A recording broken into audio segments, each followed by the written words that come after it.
Hi guys and welcome to Fandom Newbie. My name is Shruti and today I'm going to be doing a spoiler-free review of the latest Hunger Games prequel, The Ballad of Songbirds and Snakes. So, the premise of this book, like I said, it is a Hunger Games prequel. So this book is set about 64 years before the actual Hunger Games trilogy, like the time of the Hunger Games trilogy. And it follows the journey of Coriolanus Snow, who we all know turns out to be President Snow in the Hunger Games trilogy.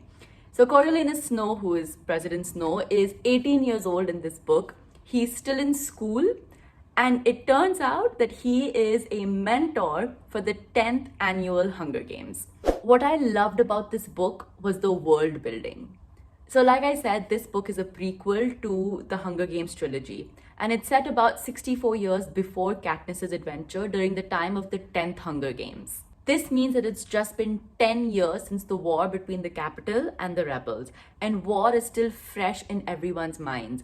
So because of this, the political tension that is there between the capital and the districts, and like the tension that exists between the mentors, who in this case belong to the capital, and the tributes, which belong to the districts, like the tributes for the Hunger Games, like that tension was so unique and was so fascinating to read about. Also, the Hunger Games that we see in this book are completely different from the Hunger Games that Katniss experiences.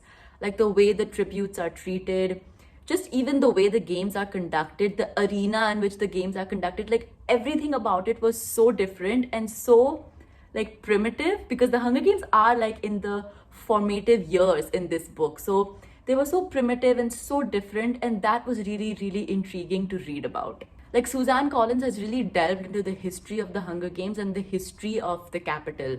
Like we know exactly what capital citizens went through during the war. We come to know exactly how the Hunger Games like came about, and we also get to see how the Hunger Games have kind of evolved from a very primitive stage to the Hunger Games that we see Katniss and everyone experience in the Hunger Games trilogy.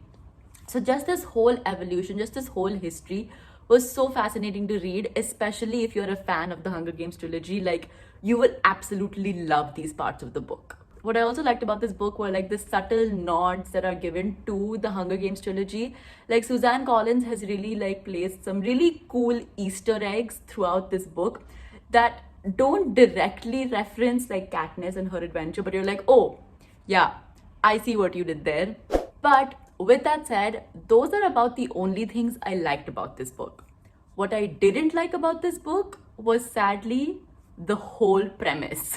So basically, like I said, this book is a prequel to the Hunger Games trilogy, and it follows the journey of Coriolanus Snow, who we all know becomes President Snow. So it's basically a President Snow backstory. But this backstory of President Snow just did not interest me at all. Like I just could not bring myself to give a damn about Coriolanus Snow. I mean, at the end of the day, the Coriolanus Snow that we saw in this book was just another like entitled capital brat who was absolutely privileged, who had this air of superiority. Yes, who goes through some like hiccups in life and like goes through some bad times in his life. But at the end of the day, he's just a really shit person. So I just could not get myself to care about this character. I mean, there were some side characters, like really sidey characters in this book who I thought were a lot more interesting than Coriolanus Snow. And I wish that we could have like seen some of the aspects of this book from their perspective rather than just sticking to Coriolanus Snow throughout the whole book. Because yeah, I mean, that made it a little bit boring, and honestly, like I just could not care. I just could not find myself caring about Coriolanus Snow and his life. And the thing is that, like I said, not only was this backstory at times really boring, but like knowing that this person is going to end up somehow becoming President Snow, like it just made the whole thing even more pointless. I mean, like, yeah, he's going through some really bad times right now, but A, his story isn't that interesting. B, he's just a really shit person. And C, you know he's gonna end up becoming President Snow. So it's like, what is even the point of this book and why are we reading about it? And like, you know, and I was thinking to myself that maybe it's just because it's a prequel. Like, you know, maybe prequels are just made that way in the sense that you know what's going to happen, so maybe that's why you don't seem that interested or you're not really like invested in the character. But then I said, no, that's not the case. Like, prequels can be very, very interesting, and especially prequels of villains can be very, very interesting. Case in point, the Joker. I mean, this story is also about a completely diabolical person who is just crazy and who's also a complete shit person.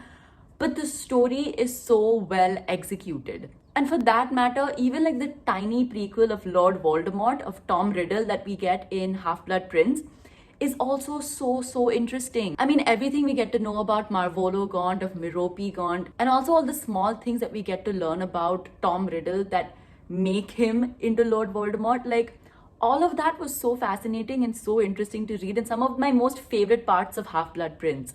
So it's like, no, it's not the fact that it was a prequel that made it boring. It was just his story that was kind of boring. And the two examples that I gave, like of the Joker and of Lord Voldemort, I feel like seeing their backstory didn't actually make us like the characters anymore because they're really bad and evil characters, but it made us understand those characters more. Like, we understood their motives and we understood why they were the way they were.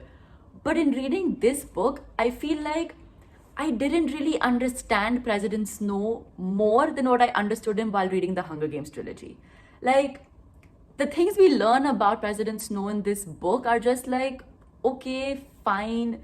I mean, the things we learn about President Snow in this book don't really add to his character. It's just a story about his life that has absolutely no consequence.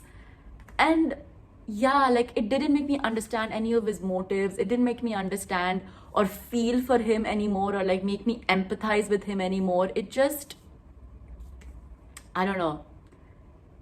It just left me feeling very, very underwhelmed. But all in all, guys, the Ballad of Songbirds and Snakes is still, I would say, kind of a treat for all Hunger Games fans, especially fans who love world building and fans who love Suzanne Collins' writing style. So in that sense, if you're a fan of the Hunger Games trilogy, then you will still thoroughly enjoy some aspects of this book. So yeah, that was my video for today. I hope you guys enjoyed it. Leave a comment down below letting me know what you guys thought about the Ballad of Songbirds and Snakes if you read it. Did you like it? Did you hate it? What were your thoughts? Let me know, because I would love to carry on the discussion down in the comments with you guys. And of course, if you like this video, give it a thumbs up and subscribe for more book related videos. I'll see you guys next time. Bye.